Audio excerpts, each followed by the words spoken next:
Auschwitz, a place of unimaginable horror, where over 1 million lives were mercilessly extinguished and unspeakable atrocities were committed. In the midst of this darkness, a courageous spy voluntarily entered Auschwitz, risking everything to uncover the truth. This is the gripping tale of one man's mission in the heart of hell. Why did he choose to enter this dreadful place? And why did the Allies leave him behind, alone and unprotected in the midst of unimaginable horrors? These incidents took place back in time when nobody was allowed or maybe left alive to know the nitty-gritties of what was happening inside the camp. Also, there were several rumors about it, but everyone remained unknown of the real truth. Therefore, a spy was mandatory to bring the realities forward in front of the whole world. That man was witold Pilecki. But let's delve into who was the spy and what did he find. In 1940, 39-year-old witold Pilecki, a veteran of the Polish-Soviet War, offered to work in the concentration camp. Pilecki's goal was to let himself be arrested and once inside Auschwitz, to gather information for the Polish resistance in Poland as well as to organize a resistance from inside the camp. The first thing he found terrible was the amount and condition of foods that were given to prisoners. The food was so lacking in quantity and were given with an intention for the death of prisoners in less than 6 weeks.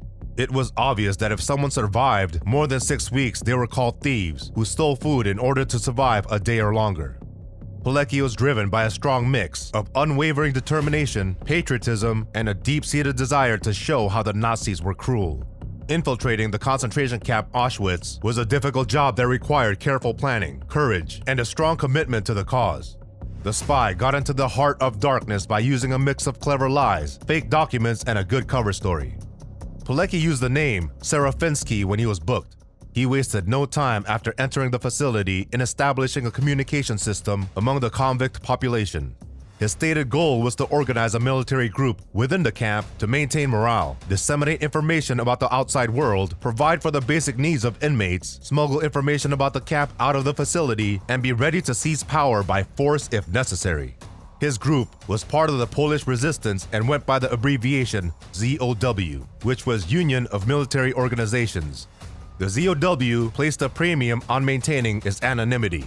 The organization Pilecki established in Auschwitz was structured around a system of groups.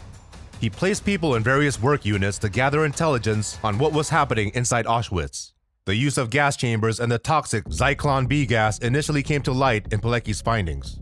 In early September 1941, he witnessed the Nazis using Zyklon B gas for the first time to murder 850 Soviet POWs. He heard from other members of the resistance about the camp's gas chambers. At one point, ZOW noted over 1,000 a day from the new transports were gassed. Pilecki's network of resistance fighters inside the camp had convinced him that with help from the Allies and the Polish underground, they could seize control for a brief period of time and escape. He expected that weapons would be dropped from the sky and that Allied troops would storm the camp. But the Allies never intended to launch such an operation, and the Polish underground in Warsaw was unwilling to launch an assault because of the high number of German forces in the area. Pilecki couldn't count on anyone's support. Pilecki told no one in 1943 that the Nazi guards were killing ZOW resistance members in an organized way.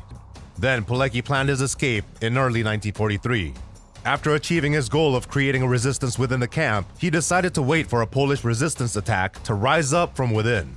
Due to Gestapo camp security, Pilecki lost numerous trainees and finally escaped on April 13, 1943, but was soon captured. Pilecki put his life in danger to sneak messages to the Allies after spending nearly 3 traumatic years inside the camp. 3 long years spent under horrific circumstances in Auschwitz. However, his plot for liberation failed, and he was caught in 1944 during the Warsaw Uprising. He was kept again in a different camp after the war ended, so there was no respite. Afterwards, he was sentenced to death and executed. How long do you think you would have survived if you were in Pilecki's shoes? Leave a comment.